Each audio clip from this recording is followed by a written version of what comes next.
इस कार्यक्रम के पुण्यार्चक हैं श्री कैलाश, श्रीमती अंगूरी, श्री अखिलेश, श्रीमती माया, श्री अजय, श्रीमती आशा, श्री विजय, श्रीमती अलका एवं अंबर, ऋचा, अपूर्वा, सिद्धार्थ, अभिषेक, अमन, अन्वेषा, निमिषा, दीपांग, मैसर्स खेमचंद शिखरचंद सेसई परिवार, सागर, मध्य प्रदेश।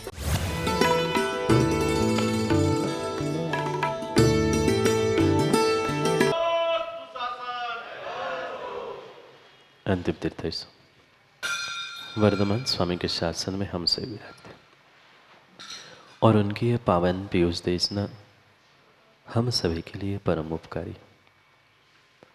अनादिकाल से हमारी आत्मा में जो जन्म, जरा और मृत्यु रूपी रोग लगे, उन रोगों का उपशमन करने वाली कोई परम औषधि है तो वह एकमात्र यह जिनवाणी है। भव्यात्मा,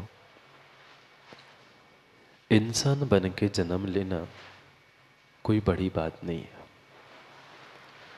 श्रावक कुल में जन्म लेना ये भी कोई बड़ी बात नहीं। पर इंसान बन के जन्म लेने के बाद भी जीवन भर इंसान बन के जीना और इंसानियत के साथ ही मरना ये बहुत बड़ी बात। व्यक्ति ये सोचता है कि मैं इंसान बन गया हूँ, मनुष्य बन गया हूँ, मैंने अपने जीवन का सब कुछ प्राप्त कर लिया, मैंने श्रावक कुल में जन्म लिया, मैं एक अच्छा गृहस्थी का संचालन करने वाला बन गया हूँ, मैंने अपने जीवन में सब कुछ प्राप्त कर लिया। धन, वैभव, संपत्ति, घर, मकान, मात्र इतना करने से माँ कोई भी सद्श्रावक, सद्गृहस्थ नहीं हो सकता। क्योंकि उन कीड़े मकोड़ों जैसे, जंतुओं जैसे कई बार हमने इंसान की पर्याय प्राप्त कर ली। कई बार हम मनुष्य बन गए, कई बार गृहस्थ श्रावक भी बन गए, पर सदगृहस्थ, सदश्रावक नहीं बन। क्योंकि आज तक हमने अपने भीतर की इंसानियत को नहीं पहचाना था। दूसरा इंसान कैसा है, दूसरा श्रावक कैसा है, दूसरा गृहस्थ कैसा है, उस सबकी परीक्षा दिन रात हर व्यक्ति करता रहा। पर मैं वास्तव में कितना इंसान, कितना श्रावक, कितना सद्गृहस्थ बन पाया, इसके बारे में व्यक्ति ने आज तक विचार नहीं किया। और यही कारण रहा कि अनादि काल से कई बार ये मनुष्य पर्याय, दुर्लभ, महादुर्लभ मनुष्य पर्याय मिलने के बाद भी हम अपना कल्याण, अपनी आत्मा का कल्याण नहीं कर पाए। अगर कल्याण थोड़ा सा भी कर लिया होता, माँ थोड़ी सी भी देवशास्त्र गुरु की मान ली होती, तो शायद इस खोटे पंचम काल में नहीं आना होता। कई बार मैं कहता हूँ, ये साक्षात प्रमाण पत्र है कि हमने सच्चे देवशास्त्र गुरु की नहीं मानी। देवशास्त्र गुरु को तो मानते रहे, पर देवशास्त्र गुरु की नहीं मानी। और ये पक्का है, जब तक देवशास्त्र गुरु की मानेंगे नहीं, तब तक कल्याण नहीं होगा। पर देवशास्त्र गुरु की मानने के लिए देवशास्त्र गुरु के पास पहुंचना होगा, देवशास्त्र गुरु को भी मानना होगा। उन सदगुरु, सद भगवान और सच्ची उस जिनवाणी के प्रति हमारा श्रद्धा समर्पण होना बहुत बहुत अनिवार्य था। क्योंकि व्याख्या चल रही थी, शिवकोटि महाराज समझाने का प्रयास कर रहे थे, तुम इंसान तो बन गए, इंसानों तुम इंसान तो बन गए, मनुष्य तो बन गए, गृहस्थ भी बन गए, श्रावक कुल में जन्म लेके श्रावक भी कहलाने लग गए, पर कब सद्श्रावक बनोगे और कब सद्गृहस्थ बनोगे? माँ पहचान करो ना, सदगृहिणी है। मात्र घर के भोजनशाला के आदि के कार्य व्यवस्थित करना, इतने मात्र से कोई सदगृहिणी नहीं कहलाई जाएगी। ये तो कार्य जन्म से सीखना पड़ते हैं, सीखने भी पड़े और सिखाओगे भी, पर मात्र उतने से सदगृहस्थ, सदश्रावक, सदश्राविका नहीं बनने वाले। कुछ करुणा दया उन आचार्य भगवंतों के भीतर थी, जिसके कारण से उन्होंने बार बार हमें संकेत करने का प्रयास किया है कि भाई समझो, पता नहीं है इस श्रृंखला की ये अंतिम मनुष्य पर्याय तुम्हारी ना हो, कि जैसे आज तक तुमने अपनी मनुष्य पर्याय व्यर्थ गमाई है, हो सकता है अगर यही तुम्हारी अंतिम मनुष्य पर्याय हो और तुमने खो दी तो राकेश जी कहाँ जाएंगे? कोई ठिकाना नहीं है। ये कौन सी हमारी मनुष्य पर्याय है? पहली की अंतिम। क्योंकि प्रत्येक परावर्तन में माँ वह नियत संख्या है। मनुष्य में पुरुष, स्त्री, नपुंसक, इन अवस्थाओं को, इन पर्यायों को प्राप्त करने की नियत संख्या है। इसलिए बार बार चोट कर रहे हैं भीतर बैठे हुए तुम्हारे अहंकार पर कि भाई कभी तो विनय से झुकना सीखो, कभी तो भीतर उन सच्चे देवशास्त्र गुरु के प्रति श्रद्धा समर्पण लाने का प्रयास करो। पर लाए कैसे? हमें तो आज तक उन सच्चे देवशास्त्र गुरु का स्वरूप ही नहीं पता। मात्र और मात्र हरीश भाई लोगों ने उस अहंकार के पीछे, नाम के पीछे लड़ना सीखा है कि मेरे गुरु सदगुरु है, तुम्हारे गुरु नहीं है। मेरे भगवान सद्भगवान है, मेरा आगम आगम है, तुम्हारा आगम आगमाभास है। ये जहां भी लड़ाई है वहां सदगृहस्थ, सत्श्रावक, धर्मात्मा पना है ही नहीं है। कौन से मंत्रों में, कौन से नमोकार मंत्र में लिखा हुआ है कि अमुक अमुक भगवान है? किसी का नाम लिखा? मुकेश भैया, राजू भाई, किसी का भगवान का, गुरु का नाम लिखा कि अमुक भगवान है, अमुक गुरु है, अमुक जिनवाणी है? नहीं लिखा। उन्होंने जितना महान वह महामंत्र है, उतना ही महान विषय उन्होंने उसमें दिया, क्योंकि उनको पता था अगर किसी एक का नाम लिख दूंगा तो बाकी छूट जाएंगे और नाम लिखते लिखते ही मंत्र पूरा हो जाएगा। इसलिए आचार्य भगवंतों ने मात्र उसका निचोड़ गुणों को ग्रहण किया। जहां जहां तुम्हें ऐसे गुण मिले, जहां जहां तुम्हें ऐसे लक्षण मिले, ऐसे गुणों को, ऐसे लक्षणों की वंदना की है, किसी इंसान की वंदना नहीं की। कौन से इंसान की वंदना की? किसी इंसान का नाम नहीं, किसी व्यक्ति का नाम नहीं है, पर सबका नाम है जिनके पास वे लक्षण और वे गुण हैं। व्यक्ति इंसान बनना चाहता है, परमेष्ठी की श्रेणी में आना चाहता है, पर पहले उन गुणों को तो प्राप्त करना सीख ले। श्रावक भी बनना है तो माँ उन गुणों को प्राप्त करना अनिवार्य है, जो श्रावकोचित कार्य है। चाहे अंतरंग गुण हो, चाहे बहिरंग गुण हो, उन दोनों गुणों की प्राप्ति नहीं है तो श्रावक श्रावक नहीं है, परमेष्ठी परमेष्ठी नहीं है। शिवकोटि स्वामी एक एक का लक्षण विस्तार से समझाने वाले हैं हमें। कल समझा दिया कि भाई इस ब्रह्मांड में, इस विश्व में, इस संसार में अगर सम्यक्त है तो ही तुम कुछ हो, अन्यथा तुम्हारा व्रत, तप, तुम्हारा पूजा, तुम्हारा दान, ये सब कुछ व्यर्थ है सम्यक दर्शन के अभाव में। फिर मैं उस सम्यक दर्शन को प्राप्त कैसे करूं? किसके दुकान में जाके खरीदूं? किसी सब्जी मंडी में, किसी क्लिनिक में? डॉक्टर हीरालाल जी, आपके क्लिनिक में मिल जाएगा सम्यक दर्शन। आपके प्रिस्क्रिप्शन में लिख के दे देना, तुम्हारे सोने चांदी की दुकान में कहीं नहीं मिल सकता। ये सम्यक दर्शन, ये श्रद्धान बाहर कहीं भी नहीं मिल सकता। भले ही बड़े बड़े शहरों में कितने बड़े मॉल बन जाए। मॉल गए आप लोग अनिमेश?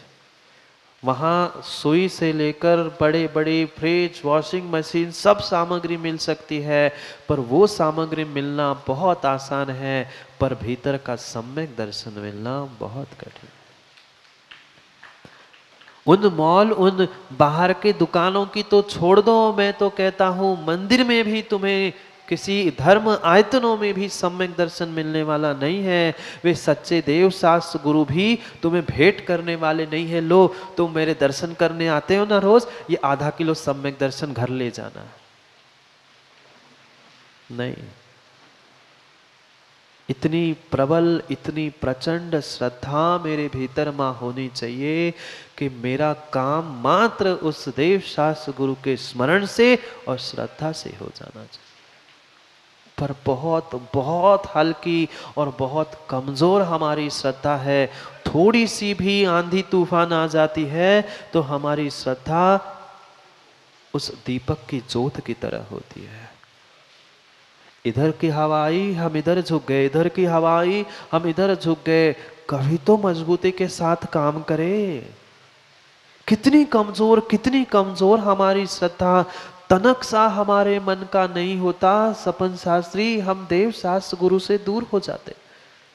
हमें तो मानना ही नहीं है, वो तो गुरु ही नहीं है, वो तो भगवान ही नहीं है, वो तो जिनवाणी नहीं है। क्यों? क्योंकि मेरे मन की नहीं हुई। तुम्हारी मन की करने के लिए वे परमेष्ठी बने नहीं हैं।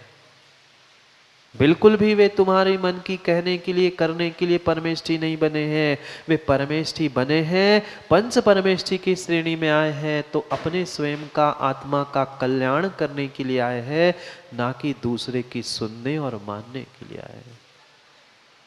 ऐसे भी जीव है सैलू भाई जैसे। हम तो उन्हीं के है जब तक है, जब तक वे हमारी हिसाब से कह रहे हैं। मत करो, मत करो, मत करो। ये तो अनादि काल से हम करते करते करते आए हैं। इसलिए तो इस अनंत संसार में गोते खाते खाते इस पंचम काल में पहुंचे हैं। अभी भी नहीं संभलोगे, अभी भी नहीं सुधरोगे तो कोई भगवान सुधारने समझाने आने वाला नहीं है। मां है उतनी मजबूती हमारी श्रद्धा में? नहीं है, नहीं है, नहीं है। 2-4 दिन राजू भाई प्रवचन में तुम्हारा नाम नहीं लूं तो भीतर मन कचोटता है। अरे यार मैं भी तो सामने बैठता हूं, सबका नाम लेते हैं, अजीत भाई मेरा क्यों नहीं लेते महाराज? हो गई परीक्षा तुम्हारी श्रद्धा की, हो गई परीक्षा तुम्हारी श्रद्धा की। महाराज जी वहां तो तुम 4-4 बार देखते हो। स्वतंत्र कहता है महाराज जी हम भी तो लाइन में खड़े थे, हमारी भी तरफ देख लिया करो ना, हम भी तो पड़गा रहे थे। दिख गई तुम्हारी श्रद्धा। उन पंच परमेष्ठी के प्रति हमारा ऐसा श्रद्धा ने ऐसा समर्पण होना चाहिए कि मैं बार बार कहता हूं मात्र उनका नाम स्मरण करने से सब काम बनने चाहिए। हम नाम तो लेते आए, अपने काम भी बनाते रहे, पर मात्र नाम लेते लेते, अहंकार दिखाते दिखाते, कसाय दिखाते दिखाते हमने अपने काम करवा लिए।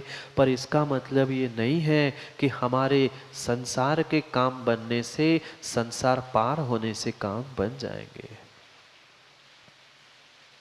पर उस प्रचंड श्रद्धा को, समर्पण को लाने के लिए पहले उन एक एक के स्वरूप का भी तो भान होना चाहिए। क्योंकि हर कोई लड़ रहा है, हर कोई उस नाम पे लड़ रहा है। हर कोई कहता है मेरा जो इष्ट है वही भगवान है, मेरा जो इष्ट है वही गुरु है, मैं जो पढ़ता हूँ आगम राकेश जी वही जिनवाणी है, बाकी तो जिनवाणी है ही नहीं है। ये भ्रम है। हमारे पूर्वाचार्यों ने, हमारे अरिहंत जैसे सिद्ध बने हुए उन भगवंतों ने सबने कहीं भी ये नहीं कहा है कि मैं जो कह रहा हूं भगवान है। वो कह रहे हैं जो भगवान है उनने जो कहा है वो मैं कह रहा हूं। समय बदल गया है। स्वरूप का अगर बोध नहीं है, सच्चे देव, सच्चे गुरु और सच्चे शास्त्र का स्वरूप का बोध नहीं है, उनके गुणों का, उनके लक्षणों का ज्ञान हमारे पास नहीं है, तो श्रद्धा किस पे करेंगे? किस पे श्रद्धा करेंगे? किसी इंसान पे मात्र श्रद्धा नहीं कही है, इंसान के नाते इंसानियत पे श्रद्धा होनी चाहिए। मात्र इंसान के आकार पर श्रद्धा से काम नहीं होगा। ने तो कह दिया अनिल से कि इंसान पे भी श्रद्धा करनी चाहिए, तो जो खेत में खड़ा था कौन? वो भी तो इंसान का आकार लेके खड़ा था, उस पे श्रद्धा करके उसको पूजने खड़े हो गए। वो भी तो इंसान का रूप है, भगवान का रूप है? नहीं है। भले ही रूप क्यों ना हो, पर स्वरूप भगवान का नहीं है। अंतर समझना, रूप एक सा हो सकता है पर स्वरूप एक सा हो जरूरी नहीं है। क्योंकि रूप तो कोई भी धारण कर लेगा। रूप तो आप भी दिन भर में कितनी बार बदलते हो? नहीं बदलते? बदलते हैं। सुबह से लेकर शाम तक माँ कितने रूप बदलते हैं। मंदिर के आने वाले वस्त्र अलग होते हैं, बाहर जाने वाले वस्त्र अलग होते हैं, पार्टी आदि मित्रों के साथ घूमने वाले वस्त्र अलग होते हैं, और रात में सोने के अलग ही होते हैं। रूप तो हम दिन में 50 बार बदल सकते हैं, पर स्वरूप को प्राप्त कितनों ने कर लिया? उन रूप बदलने वालों की श्रद्धा, रूप बदलने वालों का वंदन नहीं है। स्वरूप को जिन्होंने प्राप्त कर लिया है, ऐसे परमेष्ठी के, ऐसे देव शास्त्र गुरु पर श्रद्धान सम्यक दर्शन है। उस सम्यक दर्शन की ही भूमिका चल रही है। क्योंकि श्रावकों की क्रियाओं में पहली क्रिया, कल आचार्य शिवकोटि महाराज कह रहे थे, सम्यक्त की क्रिया, जो हमारे कर्मों का नाश करने वाली होगी, ऐसी वह सम्यक दर्शन की क्रिया जिस जिस श्रावक के पास है, वही श्रावक सद श्रावक है और वही सद गृहस्थ है, अन्यथा नहीं है। करो ना प्रयास थोड़ा सा, रोज रोज। मैं कहता हूं मत करो इकट्ठा कोई काम, थोड़ा थोड़ा थोड़ा करते हुए काम करो तो भी काम बन जाएगा। क्यों? किसी व्यक्ति को अगर डायबिटीज है, होगे बहुत सारे बैठे हुए, बताने की आवश्यकता नहीं है, पर जितनों को डायबिटीज है, क्यों डॉक्टर साहब? हर डॉक्टर यही कहते हैं कि भाई तुम इकट्ठा मत खा लेना, नहीं तो और बीमार हो जाओगे। तुम 2 घंटे बाद, 2 घंटे बाद, 1 घंटे बाद थोड़ा थोड़ा थोड़ा खाते रहो तो तुम्हारा दिन भी निकल जाएगा, तुम्हारा काम भी बन जाएगा। क्यों डॉक्टर साहब ऐसे ही कहते हैं ना? इकट्ठा खा लोगे तो और बीमार हो जाओगे।